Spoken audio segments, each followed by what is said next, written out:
ओम नमो भगवते वासुदेवाय।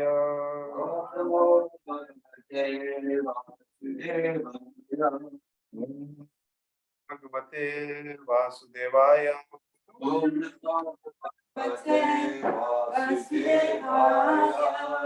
नमो भगवते वासुदेवाय।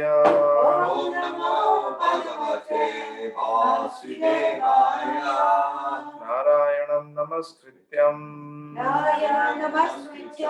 नरं चैव नरोत्तमं देवीं सरस्वतीं व्यासं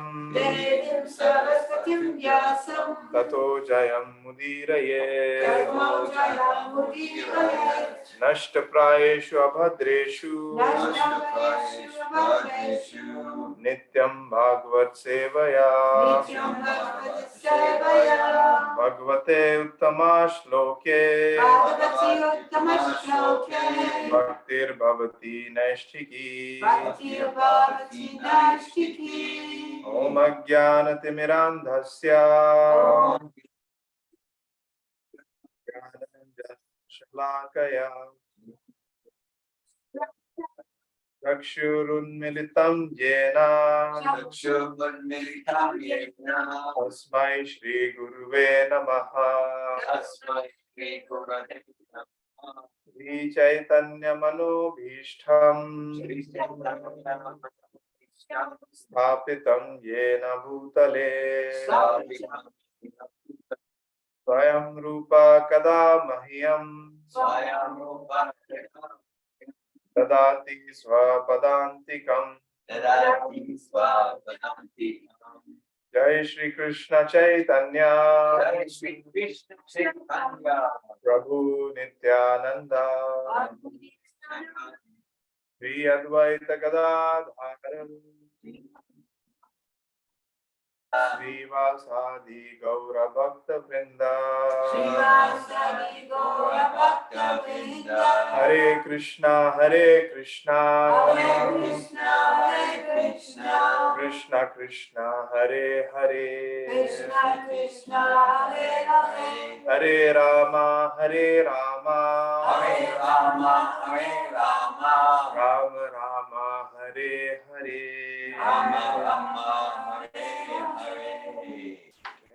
So I'll pick up from the verse that have been in discussion here. Third canto, fourth chapter, 9th verse.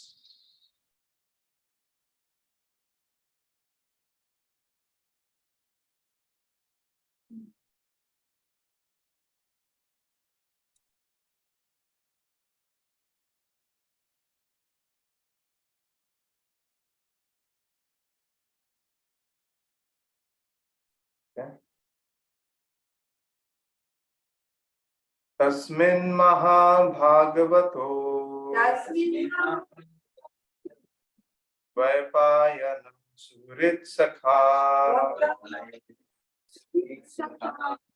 लोकाननुचरन् सिद्धा आससाद्यद्रच्छया। तस्मिन् महाभागवतो वैपायनं सुहृत्सखा लोकाननुचरन् सिद्धा आससाद्यद्रच्छया।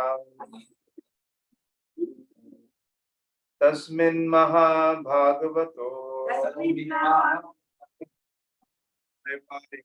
सुहृत्सखा लोकाननुचरन् सिद्धा आससाद्यद्रच्छया। Yeah.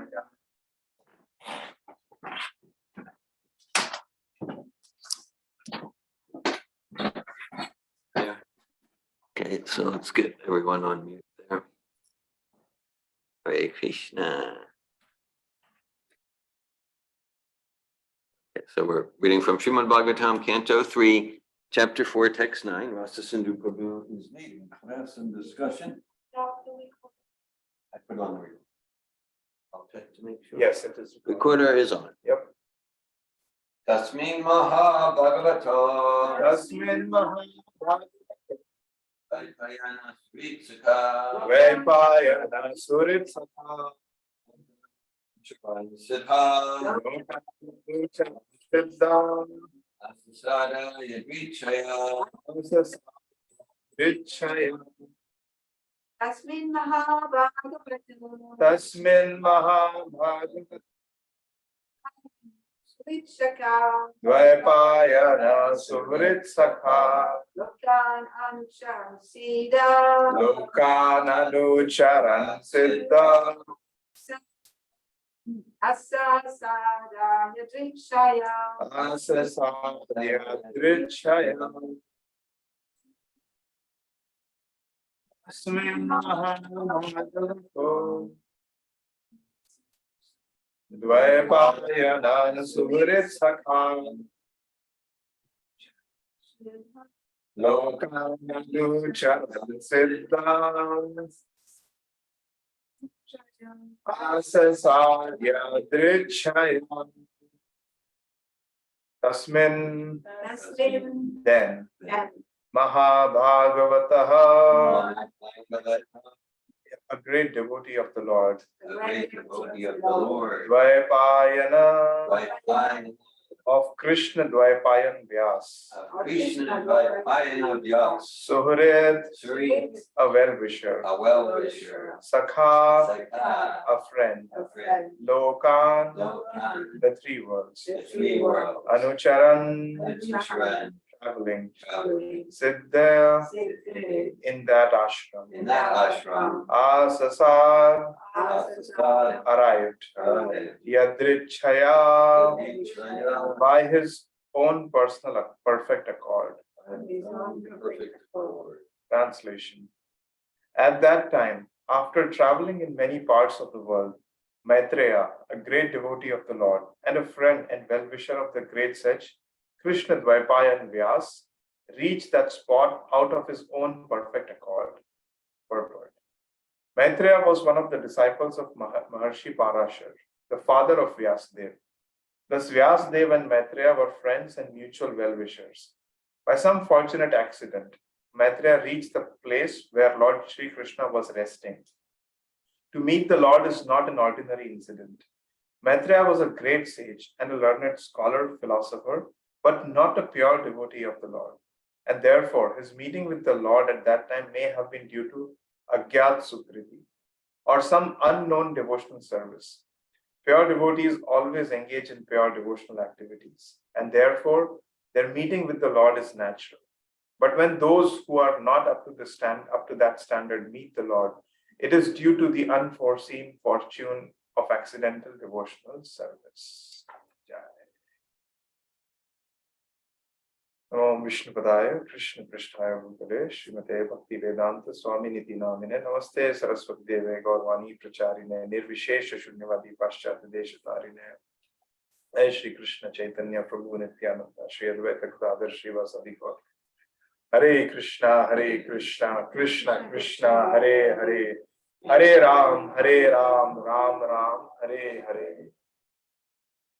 Okay, so this verse is in continuation of this chapter, Vidura approaching Maitreya.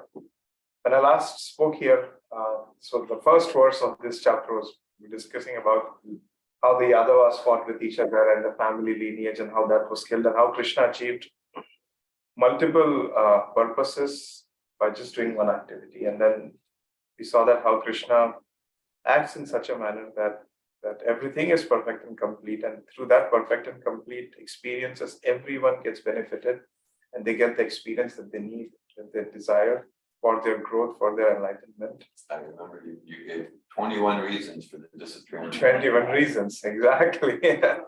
21 reasons of disappearance.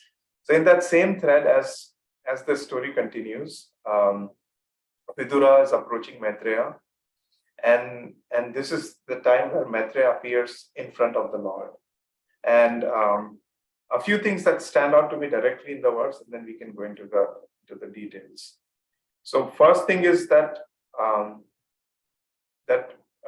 let's look at some of the things that stand out from the verse. So Tasmin Mahabhagavato. So then Mahabhagavat. So the word that is used to describe Maitreya is Mahabhagavat, which means a great devotee of the Lord. However, in purport, Srila Prabhupada points out that still not pure devotee of the Lord. And so there's an interesting distinction between somebody being a great devotee but still not being a pure devotee of the Lord. And we see through the teachings of Rupa Goswami that he classifies devotees into three categories. There's the Kanishta Adhikari, the Kanishta devotee, with basic understanding of devotional service and very basic understanding, associating. Then there is the Madhyama Adhikari. They have a refined understanding and they can understand devotional service, they do deity worship. However, it might be mixed with some other kinds of activities. And then there is the Uttama Adhikari, the perfect platform of devotional service. And that's one thing that stood out to me, that he's a Mahabhagavat. And sometimes Mahabhagavat is used for Uttama Adhikaris. But in this context, in this understanding, it's being referring to Maitreya as a great devotee, but not the greatest devotee or not on that platform. The other thing that stands out to me is Dvaipayana. Dvaipayana is a name that is used for Vyasadeva, and Dvaipayan is actually the name of the island where Vyasadeva appeared. And so he's sometimes referred to by the island where he appears, Dvaipayan. And he's called Vyas. Does anyone know why he's called Vyas? What does Vyas mean? So Vyas in Sanskrit, actually in mathematics, in Hindi, Sanskrit mathematics, Vyas means the circumference. The circumference. So, or sometimes it also means the diameter in a circle. So in a circle, we have a radius, right? From the distance between the center and where the boundary of the circle is, right? That entire thing, when you cover it up, it's called a circumference. And it's 2 pi r is the distance that it's covered, right? And then the r, the 2r, the radius, if you make it full from one end of the circle to other end, it's called diameter. So that's a name for Vyas. That's called a Vyas. And so that's the name of Vyasa there. So which is very interesting because he's Vyas for two reasons. One of the reasons why he's called, and I may not remember it distinctly, but one of the reasons why he's called Vyas is that what he does is that out of all the Vedic scriptures, he goes through the center. So if you see the diameter, it goes through the center. So if you see the entire Vedic canon as all these different scriptures, the thing that passes through the center is called as Vyas. So he's known as Vyas because he talked about all the Vedas and all Karma Kanda, but then he approaches the center, which is the pure devotional service through Srila Prabhupada. That's one of the reasons why he's called as Vyasadeva. And this asana is called Vyasasana, where people who follow in his footsteps and who speak pure devotional service, who speak about Krishna consciousness in that manner. The other thing that stood out to me was Suhrit. He was known as Suhrit. Suhrit is a word that Krishna also uses in Bhagavad Gita in multiple places. And Suhrit is a well-wisher, somebody who decides, who wishes well for others. And actually, there's a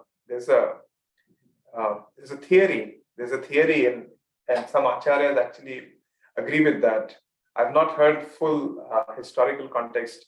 They say that even in the Mahabharata, Dushasan, Duryodhan, they were actually, their names as they were born were Suyodhan and Sushasan, because the word Su associates with a positive connotation.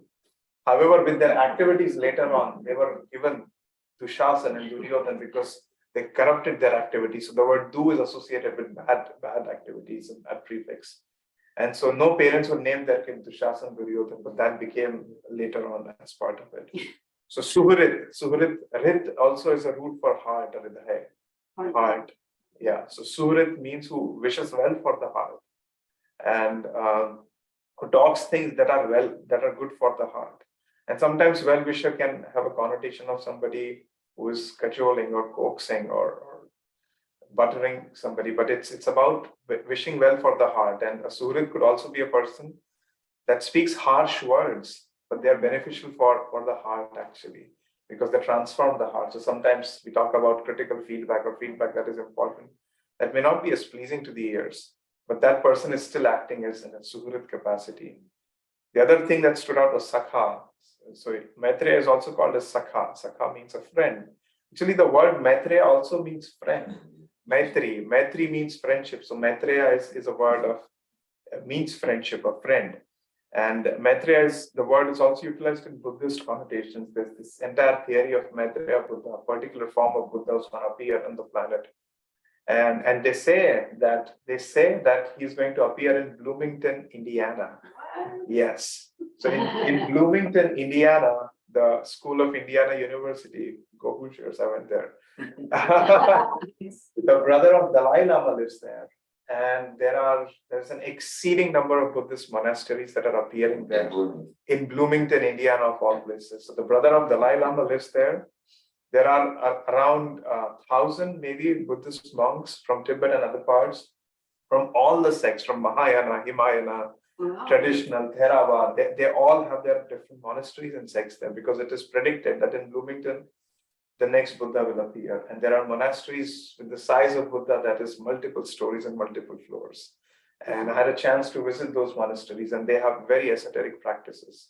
They don't talk. And that's why Dalai Lama visits Indiana University quite often as a seat of it. So the next Buddha or the next Dalai Lama? The next Buddha. The Dalai Lama is already found. Yeah. There's two. There's one that the Dalai Lama himself found, and then there's one that the Chinese Communist Party found.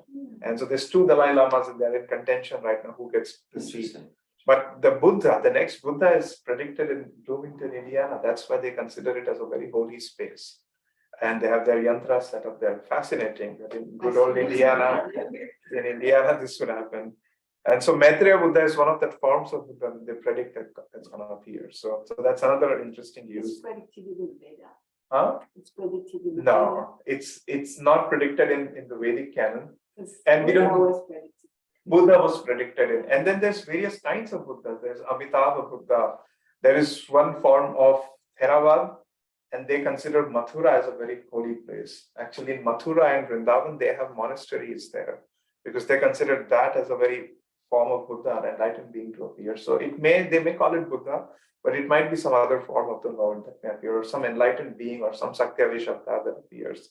There's like some ones who appeared tomorrow, whose celebration we are doing tomorrow, Jesus Christ. So it could be that. There's so much more to be talked about and discovered actually in that form. Anyway, the other word that's the word lokan means the word that we inhabit, and sometimes it's referred to the three words. A quick question. There are 14 planetary systems, but sometimes they're only called as three words. Anyone know why? I know. I always try to divide 14 by 3. Yeah, right? How is it divided between the three words? Anyone else? Any guesses? That there are 14 planetary systems, but we call it three words in the three words. Upper, middle, and lower. Exactly. Yeah, that's how the division is. But how does it work with 14? Because they're not equal. The thing is that the middle is three, only Bhu, Bhuvar, and let's see, Janaloka, Tapaloka, Satyaloka, Maharloka, Bhuloka, Bhuvarloka. Forgetting one. And then Atala, Vital, Talatal, Mahatal, Rasatal, and Patal. So these Tal planets are lower planets below the Earth's surface. There is more of them. Huh? There is more of them, you meaning? No. So those 5 or 6 are the lower planetary systems. That's the one division, and then the 3 are middle. Yeah. And then the rest of them are upward. So that's how they've divided the 3 planetary systems. They are not evenly divided. So things that are above us, things that are at our level and below our level. So that's why 3 worlds and people of 3 worlds. And the people of this loka, this they get to choose. They have a choice, right, where they want to go. The one below, they not so much enjoyment, darkness. The one above, so much enjoyment, that limited choice. But here we get to choose. And then Anucharan. Anucharan means he was traveling. And then the question naturally arises, why was he traveling? What happened? Why did Maitreya travel? We understand why Vidura traveled, and we look at why did he travel. And then Siddha, he arrived at an ashrama, Asasa, he arrived in Yadrachaya by his own perfect accord. And that's actually where I want to focus. By his own perfect accord is where I really want to take this class today. So we'll start with, why did Maitreya travel? That's the first question, right? At that time, so we know Krishna is in a resting place. He's resting, he's at the banks of Saraswati. And I think it's the previous word or the word before, it is said that Krishna is drinking from the river Saraswati, which is also interesting. So Krishna is sitting there. The Yadavas killing has begun, and Krishna has distanced himself, and that's where he gets shot. But he gives instruction before. So why did Maitreya travel? And actually, this chapter is called Vidura Approaches Maitreya. So we had talked about why did Vidura travel. So Vidura was giving his wise counsel to his brother Dhritarashtra and Duryodhana that you foolish people, you don't know, you're not acting out of dharma, you're acting out of your propensities for land, your propensities for power, and you are not willing to give it up to the rightful heir. And Duryodhana accused of him that you subsisted on our money and our wealth and our food, and you're speaking against the family values, you son of maid servant. And he spoke, and he insulted Vidura. So Vidura decided it's not worth talking to them, because it is said in Sanskrit, Vinash Kale Viprit Buddhi, that when destruction is imminent, the intelligence gets lost, completely gets lost. So his intelligence was completely lost. And we saw in terms of many historical examples, people in power, people in World War II, World War I, that when destruction is imminent, their intelligence was lost. So Duryodhana, you could see Duryodhana and Dhritarashtra, they did not have enough intelligence. And so at that time, the injunction of the Vedas is that you travel and you go on pilgrimage. So Vidura went on pilgrimage. We saw Balaram also went on pilgrimage because he couldn't tolerate. And then the entire story of how Srimad Bhagavatam and Romaharshan was killed, all of that happened. So that's why they were traveling. Maitreya was also traveling because of the exact same reason, actually. So Maitreya also went to Indraprasth, the capital, and told Duryodhana, and I actually have the exact verse.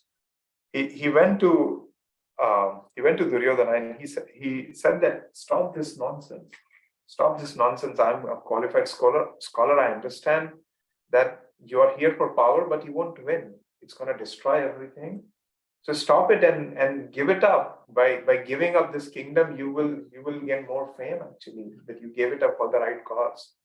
And Duryodhana felt insulted. So he cursed me. He said Maitreya that you come to my kingdom and you don't even pay obeisances to me. You tell me to lose my kingdom. Who are you to tell me? So Maitreya cursed Duryodhana. Maitreya said that 14 years hence, you shall be destroyed in the battle by the Pandavas, along with your kinsmen, and all that you hold dear will be gone. Bhima will dispatch you to the abode of Yama by breaking your thighs with a mace.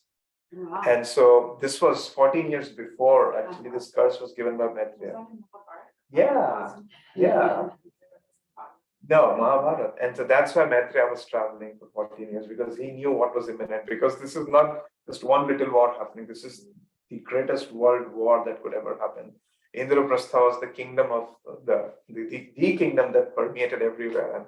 And the king who sat there owned and ruled the world. And so when Maitreya knew that it's going towards destruction, so he started traveling. So same reason why Vidura and Maitreya were traveling were kind of the same reason. Maitreya has been traveling for a longer time.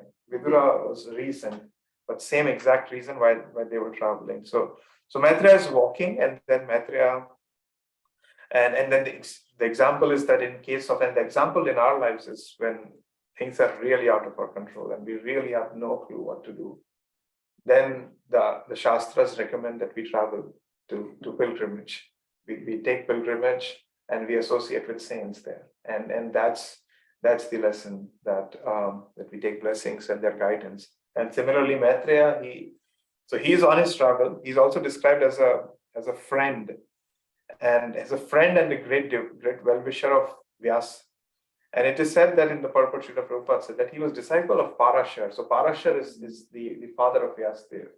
Parashar is also the father of astrology, modern day astrology. All the Samhitas were written by Parashar.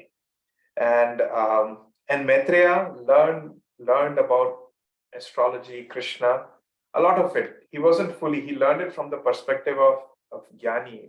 Krishna says 4 kinds of people come to him. So Arthu, Artharthi, Jigyasu, and Jnani. So the Jnani is in for knowledge. So Maitreya went for seeking knowledge, and the conversation between him and Parashar is actually what is called as Vishnu Purana. That entire conversation is just between Parashar and Maitreya. So he knew Vyasadeva when he was growing up as a boy, as he grew up. So he was a friend and he was a well-wisher because they would study in the same assembly from sage Parashar.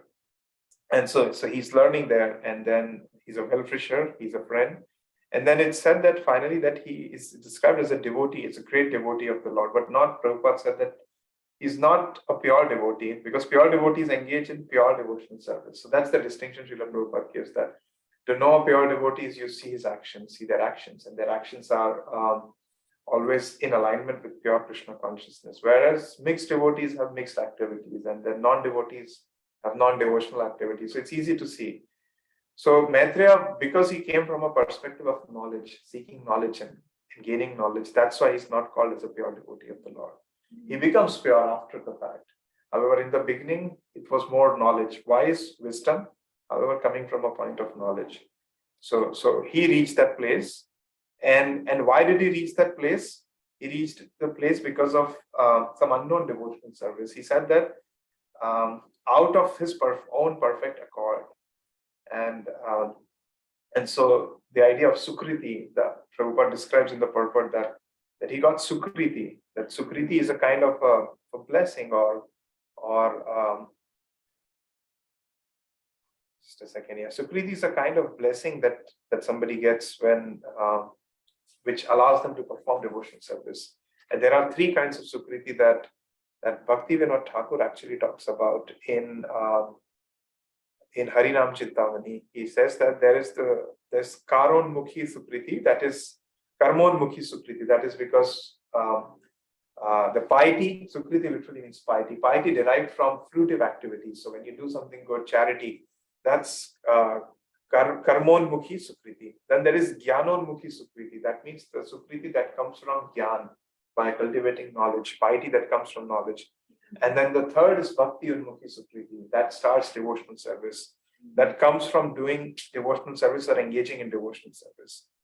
So Bhakti Vinod Thakur says that the first 2 result in enjoying the fruits of action and liberation. However, Bhakti Unmukhi Sukriti involves faith and appreciation of pure devotional service. So such exalted piety is achieved by performing unknown pure devotional service without spiritual knowledge. So that's the key, that somebody does a spiritual activity without the knowledge of doing it. For example, somebody comes in and cleans a temple hall, and without knowing that this is cleansing, that's an example of Sukriti. Or little activity. Srila Prabhupada gives one of his examples in 26 Second Avenue, while he was sitting giving Bhagavatam. And this drunk hippie guy who used to sleep outside on the pavement, one day just walked in and he barged inside the temple room, and everyone was surprised and shocked. And the devotees got up to stop him, and Prabhupada said that let him.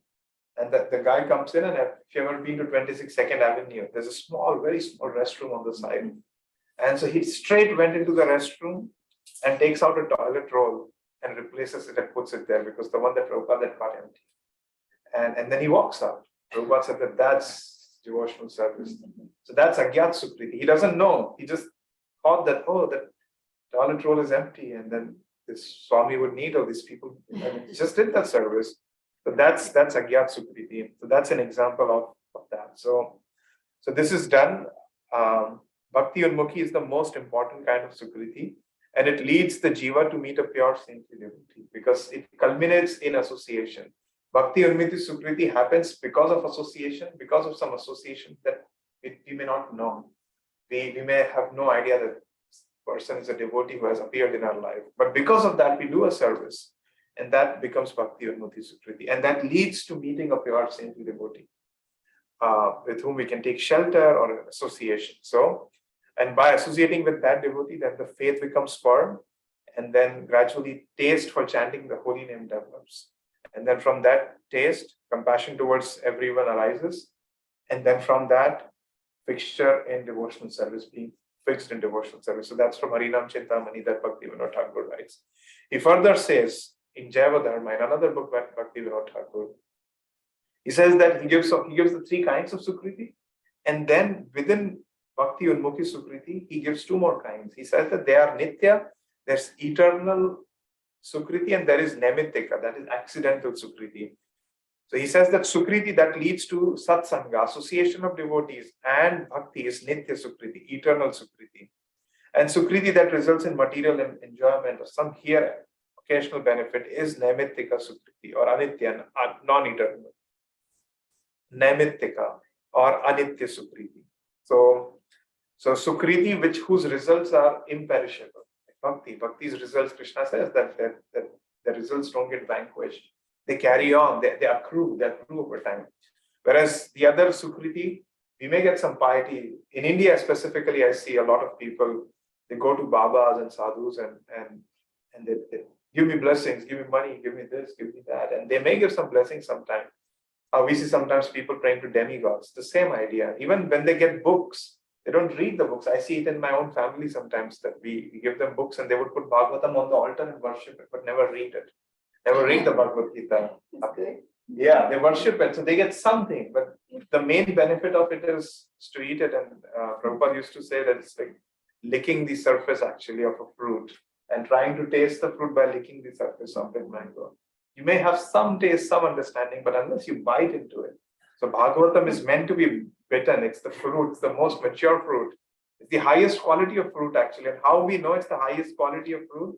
Because Prabhupada gives the example or that when a parrot eats a fruit and the parrot has taken a bite of a fruit, that's how we know that that fruit is tasty. And so there's a famous parrot that took bite out of this fruit.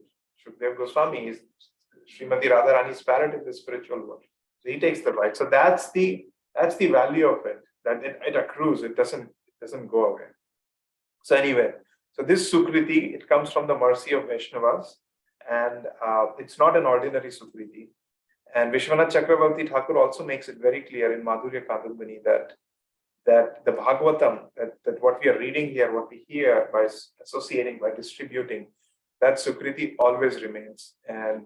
And he says that every activity, once through Bhakti Unmukhi Sukriti, it takes us to the transcendental platform. Even if one remains blissfully unaware of it, that person is still doing transcendental activity. So Maitreya performed some piety. He got some association of Parashar, Vyasa. And as a result of it, Maitreya, he was looking for knowledge, but because of that association, he happened to be at a place where the Lord was present. And so he reached that spot out of his own perfect accord. There's a joke also about it, that what car did Maitreya drive? In an accord, because he reached that spot out of his own perfect accord. It's a joke from the Bible, and that's where I want to take this. People joke about it that there was a famous Christian priest who would say that if Jesus were to be alive today, what activity would he do? And so he gives this entire sermon is about what activities would Jesus perform today. How would he look? What would he do? Where would he live? What political beliefs he would align with? And what would he think of environmental topics? What would he think of what's happening in the world? So one of the things was what car would he drive? And in the Bible, Jesus also talks about that I don't speak from I speak of my own accord. And so so I just applied that joke here. So that's from the purport that due to unforeseen accidental devotional service they meet. And then now I actually would like to, since it's Christmas tomorrow, I would like to take this idea of out of their perfect accord, and because there are some verses from the Bible that I really like and enjoy, and I would like to take that discussion there. So let's see if I've covered everything on the verse from Srila Prabhupada. Yeah, pure devotees engage in pure devotional service. Their meeting with the Lord is one thing other Srila Prabhupada mentions, that because pure devotees always do pure devotional activities, there is no doubt that they will not meet the Lord. They will meet the Lord. It's given because the Lord is on that platform. So if a person is doing pure devotional service, there is no doubt about it that you don't see the Lord today, it's going to happen in some point in time. However, when somebody does it, accidental devotional service here and there, or with mixed, then they may not meet the Lord. That's the intention. That's the idea that Srila Prabhupada is conveying there. And the verse that comes to my mind is from 10th canto, Takte Anukampam Susamikshamanu, that a person is qualified to receive your mercy, my Lord, even though he's going through all kinds of sufferings, but he's tolerating that suffering, knowing that at the end of it, he gets to see you. That person gets to see you. So patiently tolerating Ridvad Vapurvir, Vidhan Namaste, Jiveto Mukti, Pade Sadaya Bhat, that the person becomes a recipient of your mercy by tolerating. So that's pure devotional service. He gets it at the end of it. It's for sure. There's no doubt about it. But mixed activity is maybe a taste of Vaikuntha, maybe something, but may not fully. There's another verse, Mallanam Api Krishna, the 10th canto verse, where people saw Krishna according to their own understanding. They didn't see Krishna as supreme. Somebody saw him as a great wrestler. Somebody saw him as a cowherd boy. Somebody saw him death. Kamsa saw him death personified.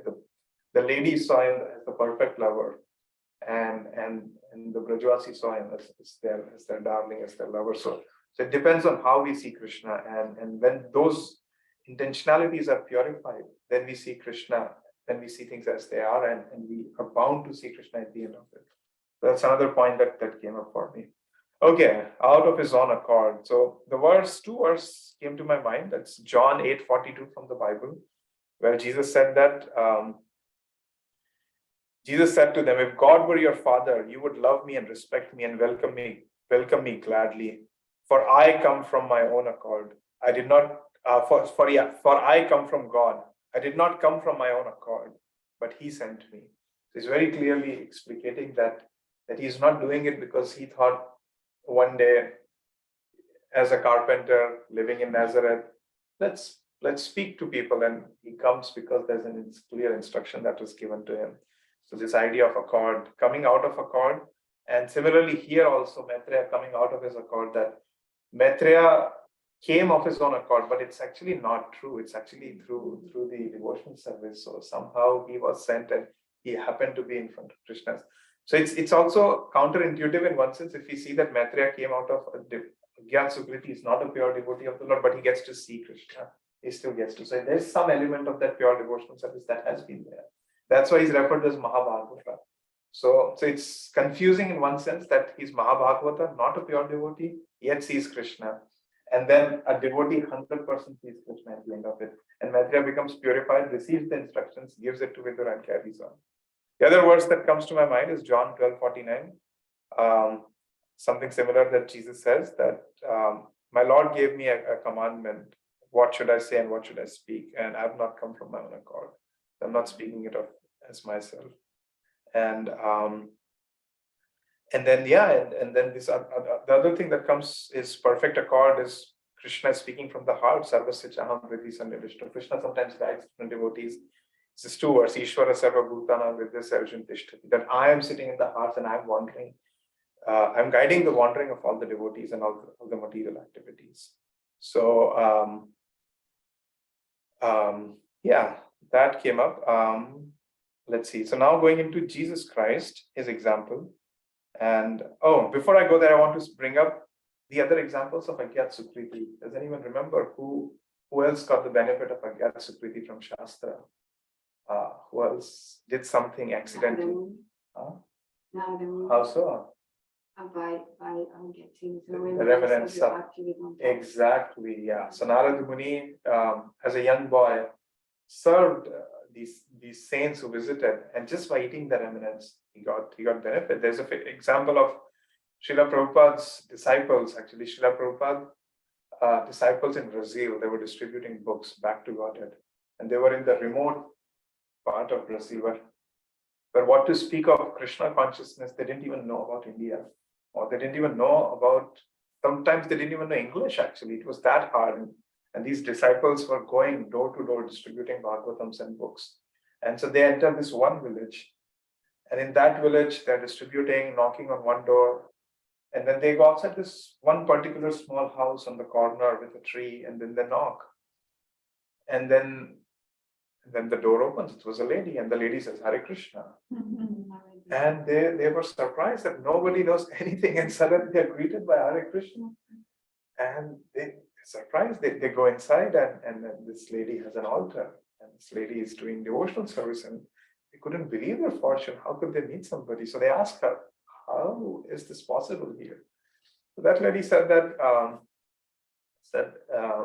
that years ago she was an air hostess, and in an airplane she was flying, and it so happened to be that Srila Prabhupada was flying with Shrutakirti Prabhu, and they were both traveling. And because Srila Prabhupada would never eat the food that is given, so devotees would carry they would carry milk, and they would carry fruits, and they would carry nuts for Srila Prabhupada. And so Shrutakirti Prabhu went and asked the air hostess to prepare a plate, actually.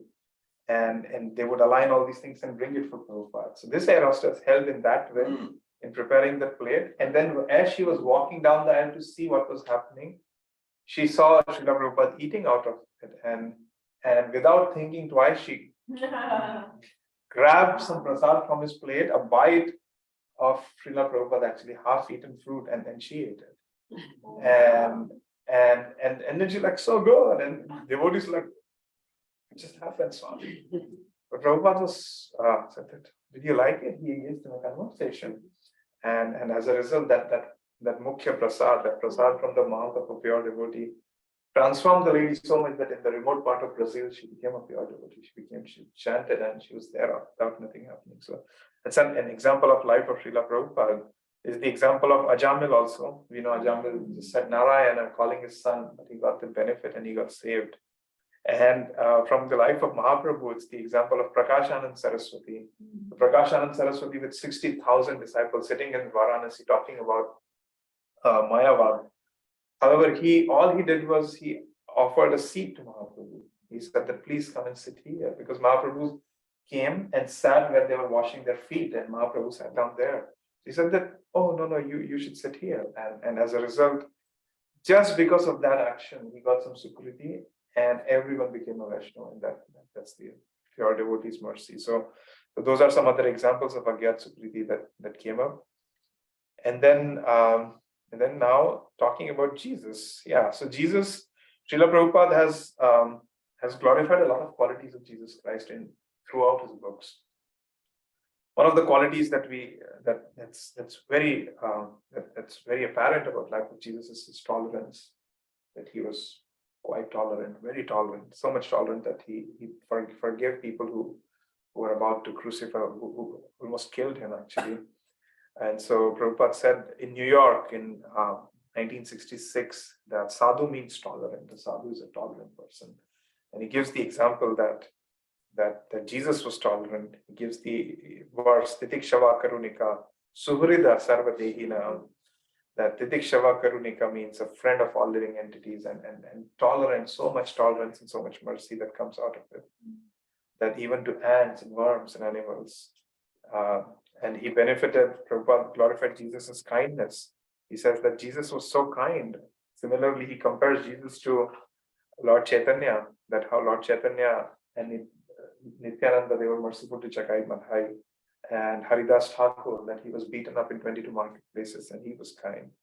Prabhupada glorifies Jesus' risk-taking ability. He says that a preacher preaches, and Jesus went out and preached in Chaitanya Charitamrita Madhya Leela 15.163. Prabhupada glorifies that Vasudev Datta, he compares Vasudev Datta asking Mahaprabhu that, Mahaprabhu, you give me the reactions of all the jivas of the world. Let me suffer personally and let everyone be free. Prabhupada compares it to Jesus, that he took the idea of taking the suffering and taking the reactions of it. I was thinking and reflecting on that topic that Jesus, sometimes Christians use this as a way of committing sin, that, oh, Jesus takes care of it. So we do whatever we want. Saturday, Sunday, we go to the church, we confess, Jesus took it, taken care of it. I was reflecting that Jesus takes the reactions, but he doesn't take the responsibility. And the jiva has to take that responsibility until. So we may live in that mindset of giving the responsibility also to Jesus. And as a result, we keep on getting entangled. And same thing happens for Vaishnavas also. That unless we take personal responsibility, and it's one of the most important themes is to take responsibility of what's happening. And the followers of Jesus, it's actually that's the transformation of heart, and the ownership is taken back. That okay, it's my experience, I'm choosing, rather than giving, oh, Jesus did it all, or he did it. So that's one thing that came up for me. Prabhupada glorifies Jesus as a Sakyavesha avatar, as somebody who appeared, who's empowered incarnation, and he said that his position is so pure that he could bring that change. Prabhupada appreciated his instructions, 10 commandments, and how he followed those instructions, and how he talked about that. Thou shalt not kill. Srila Prabhupada talked so much about it, and people would come and argue that, oh, he meant just humans. He didn't talk about animals. But Prabhupada said that how can you change? Jesus is not talking about quantity or this. It's a statement in and of itself that you shall not kill, and that's about it. Prabhupada also glorified the idea of hate the sin and not the sinners. Jesus talked about that topic, and Srila Prabhupada said in 1969 in Boston that these hippies, if I hate them, then how do I preach to them? Then how do I convert them? How do I understand and make them purify their hearts? Prabhupada even said that there's no difference between the Bhagavat and instructions of Lord Jesus and the Bhagavat, actually, if you truly follow. And Jesus himself said that there are many things that I have not talked about. There are so many things that I have not spoken about. So Prabhupada even uses the term Mahabhagavat for Jesus. He said that the sign of Mahabhagavat is that he was put into trials and he never forgot his Supreme, never forgot his Father. And he quotes this verse from Srimad Bhagavat, from Chaitanya Charitamrita. Gaurangera Sangi, actually not, it's a bhajan. Gaurangera Sangi Gane, Nitya Siddha Kori Mane, Se Jai Brajanandana Pas. That if one can understand Nitya Siddha Bhagavata, that person is eligible to go back to God. So, and Prabhupada also appreciates that Jesus, Name Bhaktya Pranashyati, that Jesus was never vanquished. Well, there's two theories that either he resurrected from the dead, or he never died on the cross, and he was alive and he was comatose, and then he came back up. So he's never killed, and his ideas and his instructions are still alive. And then Prabhupada glorified his character of Jesus Christ. A few things about Jesus Christ that I personally appreciate, because it's Christmas Eve today. And personally, a text that really close to my heart is the Gospel of Thomas. And the Gospel of Thomas is actually not part of the biblical canon. It was not included because in 367 AD, the Archbishop of Alexandria, when the Creed of Nicaea was being established, and they were identifying what should go into the Bible, what should become the Old Testament. Well, Old Testament was fixed, but what should become the New Testament? There were some books that the Archbishop found sacrilegious, because that went against his idea of a state religion. And so they hid those texts. They were hidden. And these texts were discovered by a farmer named Muhammad Ali in Nag Hammadi in Egypt. And in that discovery, they discovered these scrolls, these books. The Dead Sea Scrolls? No, that's different. Dead Sea Scrolls is a different, yeah. So there are some letters and scrolls from Dead Sea Scrolls, and there's the discovery in Nag Hammadi. And so in Nag Hammadi, there's the Gospel of Truth, the Gospel of Thomas, and letters pertaining to that time about establishing Jesus's connection with the Essenes. And one of the books that I really find moving and so fascinating and more aligned with Vedic understanding is the Gospel of Thomas. Thomas is one of the 12 disciples. One of the 12 disciples, one of the 12. Didymus. Yeah. Doubting Thomas. Yeah, Doubting Thomas. He was also called Doubting Thomas because he was questioning. He was always asking questions that why is it this way? Why? And so his gospel, what he wrote, because we see the biblical canon as 4 main disciples, right? Matthew, Mark, Luke, and John. And Thomas was part of it, but they never included it. And it was the Archbishop of Alexandria. So Gospel of Thomas, and then also it goes a little bit into the lost years of Christ, because we know in Luke, it talks about Jesus growing up and him being a carpenter. And then suddenly Luke 2:52 says that, and Jesus grew in wisdom and stature and in favor with God and man. And suddenly Jesus is 30, he's being baptized by John the Baptist. And nobody talks about what happened when he was 12 and what happened when he was 30. And so the Gospel of Thomas gives an insight into what happened. So some of the things that Jesus said in Gospel of Thomas, he says that when you see one who was not born of a woman, prostrate yourselves on your faces and worship him, that one is your father. So it's been very clear that who is that one? And even the language he's talking about, Dandavad obeisance. Dandavad obeisance. It's very Vedic. It's very Vedic, yeah. Very Vedic. Prostrate yourselves. And then there's a theory that people talk about that in, what is it? It's, just a second. Luke talks about Judgment Day, that everything coming into an end and everything is doomed, and then your punishment, you'll be judged. However, Thomas actually talks about the beginning. Thomas doesn't go into the ending part. Thomas, in the Gospel of Thomas, Jesus, disciples ask, tell us how our end would be. And Jesus says, have you discovered the beginning first, where you came from, before talking about the end? For where the beginning is, there the end will be. Blessed is he who will take its place in the beginning. He will know the end and will not experience death. So we understand the beginning. And Jesus then, he says something that blows my mind away. He says, blessed is he who came into being before he came into being. The idea of being a jiva and then taking birth into the body. Blessed is he who understands that beginning. If you become my disciples and listen to my words, these stones will minister to you. For there are 5 trees for you in paradise which remain undisturbed, summer and winter, like a kilpa vriksha, and whose leaves do not fall.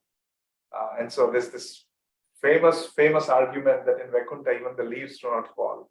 And Jesus is here. I'm not taking any sides in that argument. All I'm saying is, Jesus said that there is a tree where leaves do not fall in the paradise. Whoever becomes acquainted with them will not experience death. Similar to Krishna talking about the tree of the Vedas, who understand that there's this tree which is going upwards, and then there's an actual tree upwards. Wasn't it in the one you read about, blessed you came into being for it to be? I mean, that's kind of like Jesus talking about transmigration. Transmigration of the soul. So Yeah. I can see where, as far as like a state institutional religion, that won't work so well. Yes. This is your only life, and you need to pay your tithe to this church.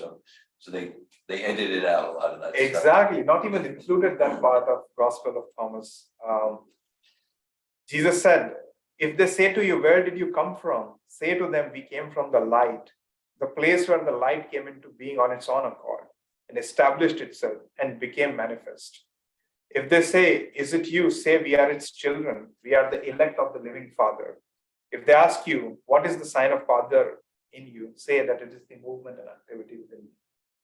So Jesus, there's so many verses. The angels and prophets will come to you and will good things when you recognize your part, and when you see the one who is superior to this world, you will know that there's no death.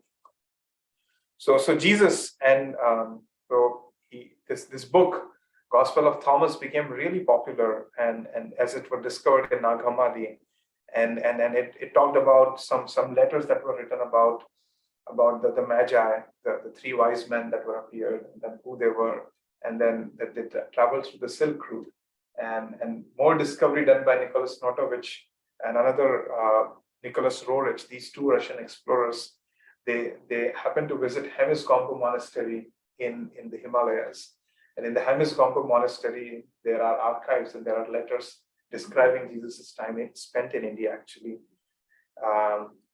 on that Silk Route, they say that when he was 12.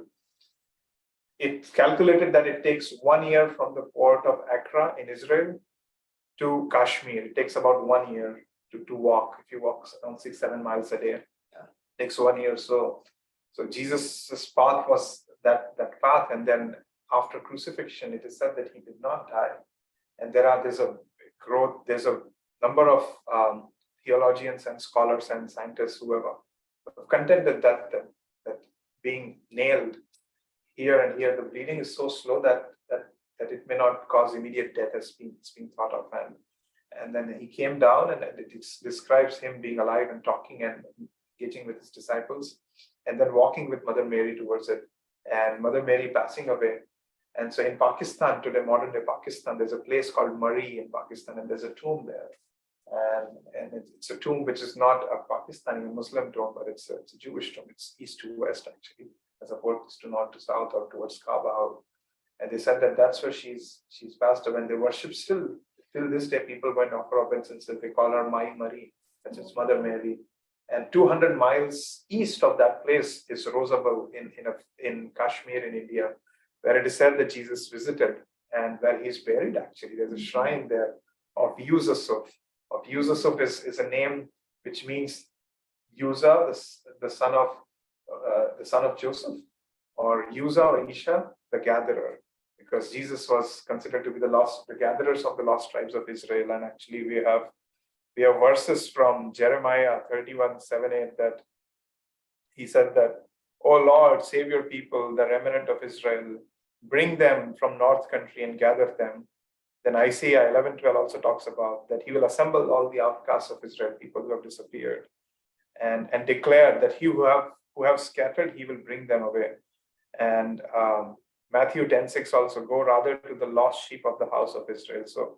So him traveling. There's another verse which talks about, which is Genesis 25:5 and 25:5 to 25:8, which talks about that where these lost tribes go actually. But Abraham gave everything he possessed to Isaac while he was still living. He gave gifts to the sons he had by his concubines, and then sent them away to the country of the east. And so some scholars have thought about what is this country of the east. The other translations say that they went eastward of the east. So what is that country where they appeared and where they went, and Jesus traveling and trying to gather those and bring them back actually to where they come from. They have done DNA testing of people of Kashmir because they don't appear as other Indians. They have distinct features. The shape of the oars of their boats are actually quite similar to what it was, the shapes of their knives and their practices. They're more aligned with how people from Israel, people from that area is. So him being the gatherer, and then there's a Swami Abhidananda from Ramakrishna Vedanta Math who actually went through the Hemisphere monastery and discovered this text. And it is said that Jesus survived crucifixion, and then Nicodemus and Joseph of Arimathea, he told them about that where he's traveling. And then he traveled there, and he talked about Jonah, how Jonah spent 3 days in the body of the whale. We see so many of our acharyas from our tradition living inside water. Jonah came back, and similarly, he suffered through that, and he came back. And then Luke pointed out that he ate with them. So out of the 12 tribes, only 2 were found in Jerusalem. The rest of them he was gathering. And so that's what he's known as the life of Isa, that Isa traveled. Prabhupada talked about that he went to Jagannath Puri temple and stayed there. And and what's his name? Dayanand Saraswati, I think. He's one of the Shankaracharyas of Jagannath Puri. He actually talks about that there are reflections there. And he stood up against the casteist belief of the Jagannath Puri temple, and he got into trouble with them because he would say that the Lord is for everyone. Why are you classifying people that they cannot see, they cannot do this, which is very much in alignment with his teachings which we later see. And we know that the Puri temple is infamous for classifying and who can do what and who is allowed inside and not. So he was very clear. It is also said that he received welcome from that note. It is said that he received welcome from the white priests of Brahma in Jagannath Puri. I don't know what it means, but I found it very intriguing. And then the Jains, as he was passing through the lands of 5 rivers, which is Punjab in India, they said that the Jains begged Jesus to stay with them, and then he traveled because the Jains lived there. And then Isa continued on his pathway. And the main opposer of this entire theory, actually, so this was very widely known and understood until one person started opposing it, and that person is Max Muller. So Max Muller, the infamous Max Muller, was commissioned by the British Crown, by the Queen, to discredit the Vedas. So Max Muller wrote he wrote his own translations and own versions of the Vedas and the Bhagavad Puran and everything. And he called this as mythology, and he's the first one to coin the term Indology and mythology. That is Indian. And in India, it's so believed those texts became university texts for everyone. And so it was Max Muller who was against this idea. And of course he has this motive, and then they're talking of Aryans. And there's a lecture where Prabhupada says, he says, what does Max Mueller know? What can Max Mueller know? Yeah. And he points to that, like, well, not that he's not a devotee of Krishna, but like, what's his motivation What is here? what- Keeping, Yes. what business does he have going into Bhagavad Gita? Yes. Prabhupada gets fired. Wow. Yeah. Yeah, absolutely. Max Mueller has done the most damage actually to the text than any single person in the history of history of mankind, because he completely changed the meanings, translations, words, and he was considered a great scholar. Till this date, his books are recommended texts. So if you want to study Bhagavatam at a university level, they would bring out Max Muller's version of it. It's so bad. And Max Mueller was the only person, the main critic of this entire theory that Jesus came to India. Yeah, he was the main critic. So I was a critic of that. He didn't like it. he didn't like it because it goes against his theory of that the entire agenda of the crown was to say that this is mythology, myth, and Christianity is the supreme. And if you say that, oh, Jesus actually learned from India and this is the actual knowledge, then it discredits their entire theory. And there are anonymous Vatican priests who have written about that. In the Vatican, this is common knowledge that Jesus traveled in India, and that there are books that nobody's allowed to see and talk about. So there was one priest who came out anonymously, and Nicholas Notovich never gave his name because it was confidentiality, and he spoke about it that everybody's aware of that they are aware in their hidden practices, internal practices are quite in alignment with the Vedic traditions actually, and how he lived. And there's a Puran called Bhavishya Puran that is often referenced and talked about, which say, again, people doubt the authenticity of how much it is written, but it talks about this guy, Ishaputra. Ishaputra means the son of God, traveling, and King Shalyavana, king of India, he meets them and he asks, where are you coming from? He says, Kumari, we are from born of a virgin, and giving the word of peace actually. And that's why doubting Thomas traveled to India for 20 years. For 57 to 76 AD, Thomas lived in India. And he died in India actually. It's on St. Thomas Cathedral, is in Chennai in India. He was killed by a man from back because what he was speaking. And that's why Gospel of Thomas is not included as part of the biblical canon. It was discovered much later. So his last years, uses of traveling there, living there. And there is actually a temple of Solomon in Kashmir that has inscriptions about this uses of this Isa, this saint who will live there. So lots of things given anywhere. These were some topics, some thoughts that I had. And would be happy to see if people have any thoughts, questions, anything to add to this class and how it connects with Maitreya. And we covered a lot of things that talked about. Went to all different places today. Yes, Rukmini Devidasi, I think you have your hand up. Oh, no. It's the mouse here. Sorry. It was your mouse, which looked like a hand. Yes. Thank you. Very fascinating. I've been very stimulated in my all part of me, my mind, my intelligence, my philosophical, spiritual aspect of me. Thank you very much. Now, as you were speaking about Agyata Sukriti, I was thinking how Srila Prabhupada's movement gives so much opportunity to engage people in so many ways. I remember, it's something I try to keep in my mind, and often I forget to engage people. Even at the grocery store, if I know the burger I'm going to use, I'm going to cook for Krishna, to find one of the people who help in the store, and they are going to help, and they do service for Krishna. There's like Srila Prabhupada's movement, because he gave us a lifestyle, because he gave us what to do from the beginning of the day to the end of the day. I have so much space to engage people and create for them that they get in contact with the pure devotee. To, when we're on Sankirtan, we always ask people to carry the books, for example. Yeah. And in so many ways, we can engage all pressure them, of course. And I'm wondering how much of Srila Prabhupada's vision was that because of course a pure devotee have a vision that's not narrow, like we tend to have narrow vision, and the pure devotee tend to have a wide rounded vision, and how much his vision was to plant those seeds, to bring those bhakti lata sukriti in thousands and thousands and thousands. Even Harinam is sukriti.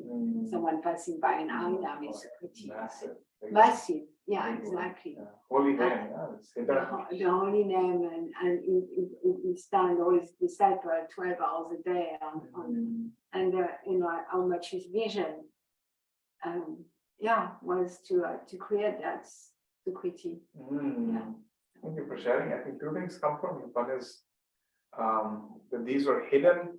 The holy name was hidden for years, and Mahaprabhu started chanting in the streets. The priests of Jagannath Puri came out and they said, "What are you doing? This is our hidden secret. This is our mantra. You cannot chant out loud with whoever and whatever." And really brought out that hidden secret, that inner jewel of the heart of Srimati Radharani out in the streets, actually. And then Sukriti, I was thinking that the person who created this company, Zoom, how much Sukriti is getting. We're utilizing their platforms and we are talking about it. Any little thing, Apple, iPad, Steve Jobs getting Sukriti because devotees are using so much technology and we don't realize actually, and they don't realize how much. So many ways. It's the lifestyle, it's by living. And I've heard so many examples of devotees. As children, they would hear the holy name and they would look. One of my friends in Laguna Beach, Tukaram Prabhu, he was explaining that he was as a child in North Hollywood, he would see devotees chanting. And as a child, as a 2-year-old, 3-year-old, he would stop, leave everything and just look at the Harinam. Years later, he met the devotees. Years later, and he became a disciple. Think of Rukmini's dad, that Rukmini's dad's dad, her grandfather, was walking in Allahabad. Was it Allahabad? Was it Patna? Mumbai? Yeah, Mumbai or Patna. Her grandfather was walking and Srila Prabhupada came there. And Srila Prabhupada was walking. And her grandfather met Srila Prabhupada. And Prabhupada happened to have a life membership form and asked her grandfather to sign it. And her father became a life member. My grandfather. Yeah, my grandfather. There happened to be a photographer. My dad never knew about that. His father passed away. Years after he became a devotee. And one day, I think it was like the 100th anniversary show of Prabhupada's Vyasa Puja. On the cover was a picture of his father meeting Prabhupada. And it blew his mind. He contacted the photographer, he got photos everywhere. And that's where he found out the name on a life member list. Yeah. He didn't know his father was a life I think member. years ago, his father said, "Oh, I met your Guru Dev once." And my dad was like, "What are you talking about?" He's saying something.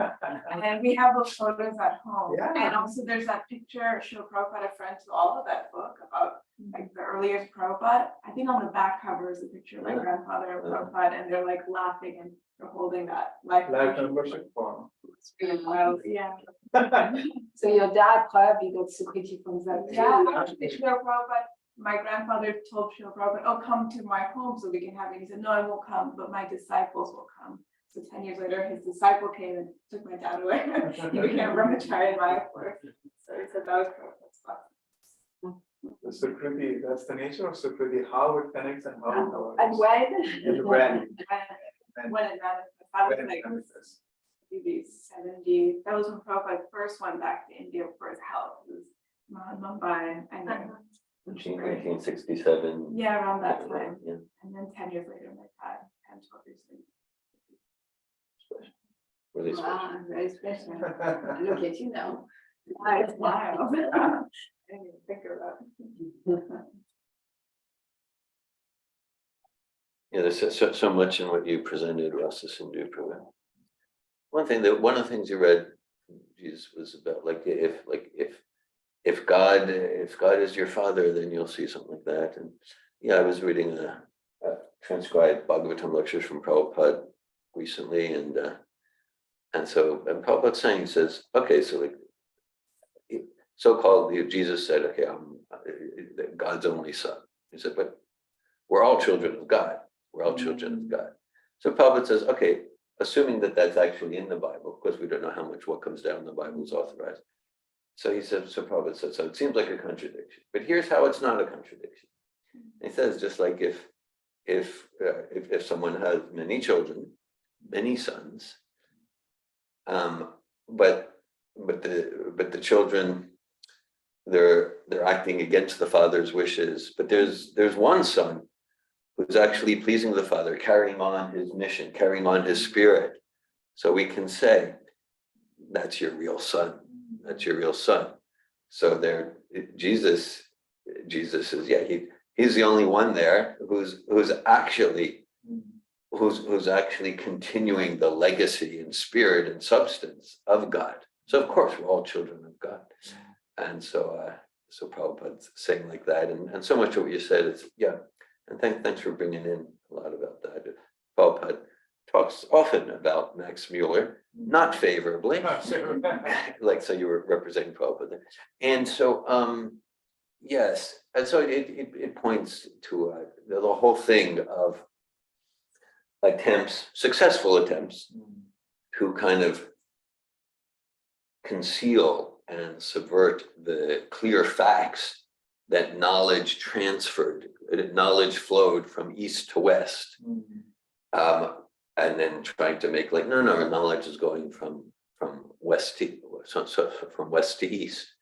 But Jesus, well, last time you and I spoke here, many here have heard my examples of Moses, Yitro, the Druze, the wife of Abraham called Keturah, and the Kenites and the Midianites, and even the rabbis back 100 years ago, even though they were saying, oh yeah, that all came from India.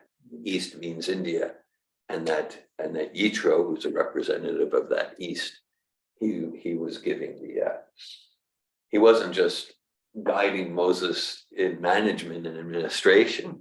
He was giving him what is the holy name, what's the worship process. So it's just like a huge thing for the Sankirtan movement, for this to be unearthed. Classes like that, because whether it's the field of like mathematics, like who invented or discovered calculus, it was Newton and Leibniz. But if you look at it's there in the Vedas. It was there. It was very, even apart from thousands of years ago, but hundreds of years before all these mathematical discoveries. It's right there in India, but it needs to be covered and concealed to promote and preserve some agenda, whether it's in the fields of linguistics, religious history, philosophy. So thanks for that. Big scam. Big scam. Big scam. Big, yes. Huge scam. Big conspiracy theory. Big conspiracy theory. What? Oh my God. You're shocked.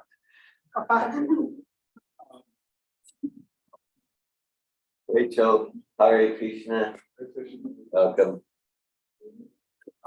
That reminds me of that UCLA recently advised people to practice deep bellow breathing. They said they've discovered this new way of breathing that's going to recharge your body and it's in Ayurveda, it's called pranayama. It's been there for years. People do it, but UCLA, yes, they have stamped it, and now it's endorsed, and now it's the truth of God, now. Because what was the first thing you shared, Prabhu? This conversation? Well, I shared about what you quoted Jesus' comment about if you're sons of God. At that point, Prabhupada makes the point, well, of course, we're all children of God, but like the real son or daughter of God is those who's actually carrying out the mission of the Father. And the messages. Yeah. It reminds me of Bhakti Siddhanta Saraswati Prabhupada, that Bhakti Thakur Bhakti Vinod had 11 or 12, 13 kids. Yeah, that's what I heard. And then the one that is representing him is Bhakti Siddhanta Saraswati, and it's almost as if the others, nobody talks about the other children. Yeah, exactly. So they are still there, right? And then Bhakti Siddhanta is our acharya, and he came into a tradition. So same idea that many sons, And Jesus being that son that really carried that legacy and carried the message far and wide and spread it out. See if there's any comments or questions online. Anandini from Switzerland. Because we have contact. Hare Krishna. Hare Krishna. Hare Krishna.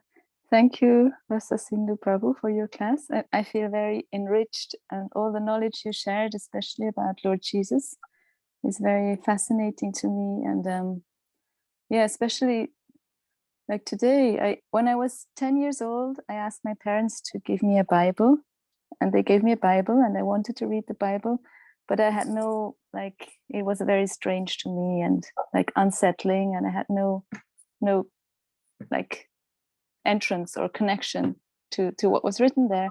And now, like 30 years later, after having read Srila Prabhupada and knowing Bhagavad Gita and some of the Vedas, I started to read the Bible just 2 months ago. And it's like so increases my appreciation for Lord Jesus, and also to see like how empowered he was. And he really wasn't just an ordinary person who was somehow a little famous or a little, he did a little good. It's really, yeah, he was a pure devotee. That's what I'm understanding now. And yeah, when you spoke about how tolerant he was, and also all the unknown devotional service we do and others are engaged in. Like there's this example from when Lord Jesus carried the cross up, like, and he didn't have the strength anymore. And then there was a man passing, Simon, and he was forced by the Romans to carry the cross. And it's said that later on he became a devotee of Lord Jesus, just like by doing that. And he went to Rome, and that's what I read, that he started the Roman, like the Christian community in Rome, on so many things. And the person next to him who was on the cross for committing a crime, Lord Jesus said, I'm going to take you back home to God this evening. And so amazing. So I really appreciate all that you said. Thank you. Message, yes, it's been corrupted, it's been misunderstood, and devotees good appreciation. Good sharing. Gajendra Prabhu. Hare Krishna Prabhu. I appreciated you much, beginning with the discussion of Agata Sukriti, different types of devotees, Nishta to Uttama, and also very much the story of your wife's grandfather with Prabhupada. That was really, really, really nice.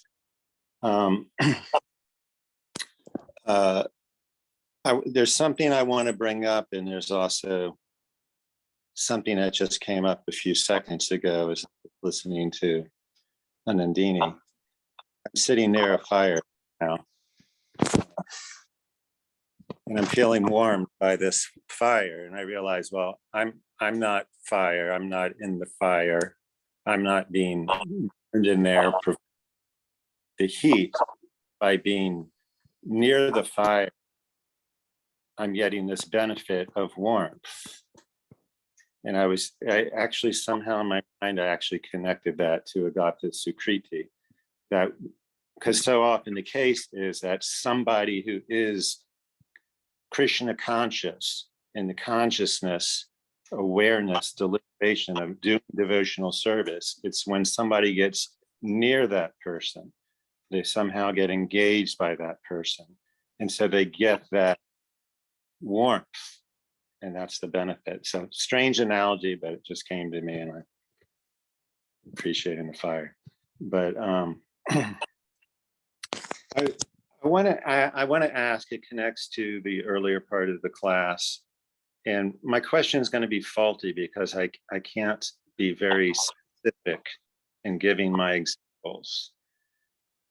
But there are things that are sometimes, said, again, I can't give specific quotes, but like,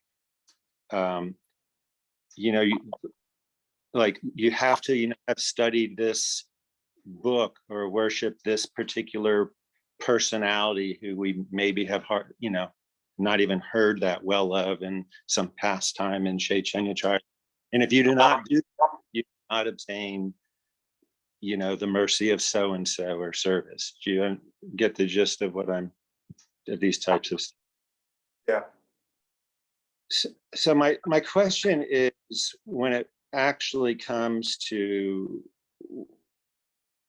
the reality of devotional service, or being qualified to really be a pure devotee, become liberated, or go back to Godhead, or being able to engage, are those things to be taken absolutely like literally, or are those things just expressions and glorification, or trying to encourage one, just said in a way that is, not necessarily meant to be taken in a legal, literal, like, oh, you didn't actually read that book, sorry. Okay. Yes, thank you for sharing. So first of all, that reflection that that there is fire somewhere, just mere presence next to the fire gives you the benefit of the warmth. The Harinam Sankirtan is defined as Mahayagya, this massive sacrifice of fire that is happening, going through it, and then everything that's surrounding the earth gets purified actually. That he experientially discovered and realized it's well known and it's understood in the Shastra. That's what happens, that the place of pilgrimage becomes purified by the presence of acharyas. I had that experience when I went to Gambhir and Jagannath, the place where Chaitanya Mahaprabhu used to sit. There was so much heaviness in that place that cut the atmosphere with so heavy, that environment. So just by mere presence of souls and the fire of separation burning in them, you get the warmth of the fire of separation, the fire that burned in Srila Prabhupada's heart, and the warmth that transformed everything. Great reflection. And then second question, I hear your question that sometimes there are specific instructions given in Shastras. You do this, and then you get that benefit.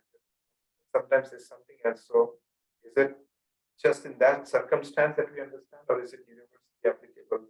Right? That's the theme of your question. So yeah, I kind of maybe want to clarify it a little more, maybe, because sometimes there are some devotees who are very brahminical in the sense of certain behavior, instances of jagya. It's like Krishna or the god Saraswati has touched their head. They have like photographic memories, like I remember this line from this purport of this, like, it's like, what? And, is that, what does that really say? The person who is maybe in the temple, they're not so scholarly, but they're washing Krishna's pots every day. They're showing up, and it's so meaningful to them. Is there really some discrimination, or thou art better than the other, or more qualified, more? Yeah, I get your question, Prabhu. That 2 people, 3 people that engage in their own understanding, their own versions, their own way of serving Krishna. Actually, I think one story or example that comes to Ramayana. And in Ramayana, Lord Ramachandra is at the Cape Comorin of India, where he's looking at Sri Lanka on the other side, and he's about to cross, and they have to cross it to rescue Sita. And they want to build this bridge on the ocean, Ram Setu. Till this day, they find some stones that float in the water there. the cross. So what happens there? There's Hanuman. There's Hanuman, massive, great. You know, he didn't know his power, and he went through his. They created an ark for Hanuman, and Hanuman discovered his strength. And Hanuman said that yes, I can do it, and then he became massive and carried. And so he discovered he showed up 100%, right? He took 100%. So Hanuman, being this gigantic boulder carrier, and he would carry mountains across. And then there were monkeys, little monkeys engaged in service. They would put little stones. And then there were squirrels. And Jambavan, one of the associates of Lord Ramachandra, asks him that my Lord, I mean, why do we need these little squirrels doing their little pebbles when Hanuman is able to do everything? And then Lord Ramachandra responds that everyone is serving according to their capacity, and qualitatively, the difference, there's no difference in that devotional service of putting a little pebble there or putting the big boulder there, because the principle remains the same. The manifestation of the principles might be according to the capacity of the server. So that's one way to look at it, that qualitatively, it's the principle that counts, it's the principle that matters of service, that intentionality of serving. And Lord Ramachandra very clearly specified and gave that example that there's, yes, the comparison that, oh, Hanuman and the squirrel, what's the comparison between the two? But in principle, it's the same service. It's really the same service offering to the Lord. Second thing is that in life of Mahaprabhu or even in Prabhupada, that Prabhupada would give different instructions to different people, and that was suitable for them. For example, to some people, Prabhupada would say, you 24 hours, Prabhupada would say, go out and book distribution, Sankirtan, and that was the common. He said in Los Angeles 67, this is my request, please go out and distribute as many books in as many languages and preach. And then to some people, he said, you study Sanskrit. And then that person, or to somebody, to Jadurani, she said, you just paint. And people would go out on Sankirtan, and she would say, Prabhupada, your heart's desire is to go out on Sankirtan. You say my books, and I'm here painting and wasting my time and researching these things. And Prabhupada said that that's also devotional service. This is also devotional service. So they're both devotional service in that capacity. And it's according to, yes, some people are great at understanding Shastra, and they can quote from whichever verse. And some people are expert Rath Yatra cart builders. And we have the example of Jayananda Prabhu, the glorious life of Jayananda Thakur. Prabhupada said when he passed away in LA, Jayananda, when he passed away, Prabhupada said that this is passing of a saint actually, and it was he celebrated it as passing the disappearance day actually, and asking past and worship him. So Jayananda, all he did was he would just take the trucks and assemble and handyman and maintenance, and Prabhupada glorified him as an acharya. Yes, he never gave any class, he never spoke of the Bhagavad, and he's glorified as an acharya. And we see today people who follow him. There's another devotee, Prabhupada's disciple, Ratna Bhushan, and they're doing the exact same things today. So there's no difference in that sense, that the principle remains the same. And we all serve. And then that verse, Mallanamapi Krishna, from 10th verse, that Krishna was seen differently by different people, and they perceived him differently, and they served him according to their own capacity and their own heart. And they didn't feel, yes, there is a way when comparison can come in, that what is my service and what is their service, or the idea that this is my service, it's coming from my heart and carries the same weight. So those are some thoughts. I would be happy to hear from others in the group. One thing that like there's many places. Thanks for your comment and question, Gajendra. There's many places where Prabhupada will say, like, book distribution is the most important service. And then some places, yes, of course, the most important is chanting Hare Krishna. There's at least one place I know of, Prabhupada says, bookkeeping, accounting is the most important service. Believe it or not. But of all the services, accounting, bookkeeping, he says it's right there, but a particular letter because he's communicating. So my understanding is the most important service is the service that's done with childlike, sincere devotion for Prabhupada and Krishna. So that's what it comes down to, whether it's hammering a nail, or whether it's consuming prashad, distributing prashad, reading book, giving class, hearing class. Yeah, what's the condition of our heart? And to the extent it's pure and loving, then that becomes most dear to Krishna. Bajrang Pushpam.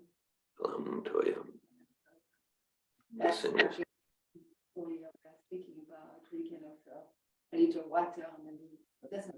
I like where the conversation went. As far as the starting place of it, I would take the answer to be that no, those things are not absolute. They're not literally absolute. Would that be correct? Yeah, yeah. In other words, like I'm getting old. Do I need to start digging up all these books and studying them and memorizing verses? Am I wrong because I spend so much time bookkeeping, which I literally do? So a lot. Yeah, your service. One other example that comes is Chaitanya Mahaprabhu also gave this instruction to Narhari Sarkar. We talked about Narhari Sarkar last time, and Narhari Sarkar and his elder brother Mukunda. And to Narhari Sarkar, Mahaprabhu said, "You preach," and to Mukunda, he said, "You stay at home and chant Hare Krishna." And it's like there are two contradictory instructions to two brothers, and they perfectly made sense to them. That's exactly what they needed to hear. That's exactly what they needed in their service. So sometimes the super soul reveals to us from our hearts what is exactly needed for us, what is our stretch, what do we need to do.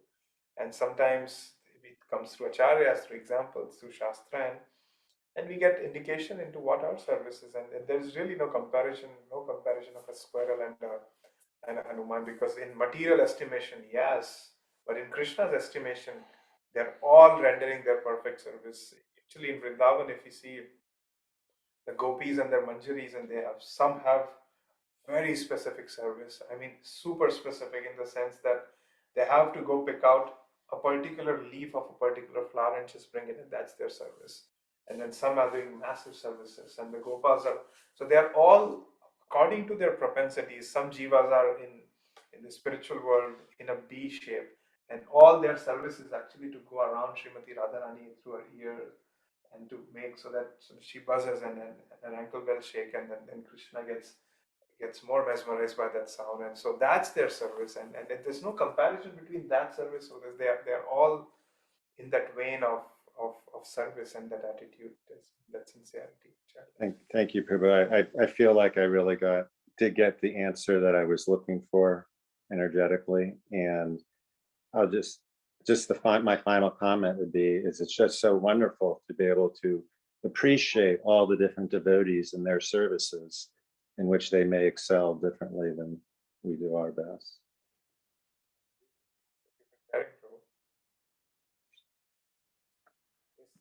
They're experiencing sound quality.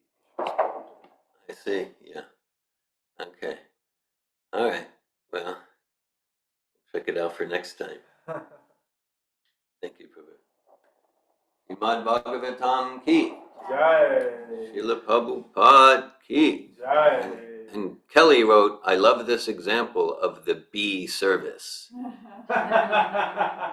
And Anandini wrote, Hare Krishna. There was one more comment, the first one. I Okay. see which one was it. Yeah, well, there was some. Tyler wrote, Hare Krishna, fascinating class. Thank you, Prabhuji. Yeah, and there were some comments about the sound quality. Okay. Jai Srila Prabhupada ki jai. Jai. Krishna.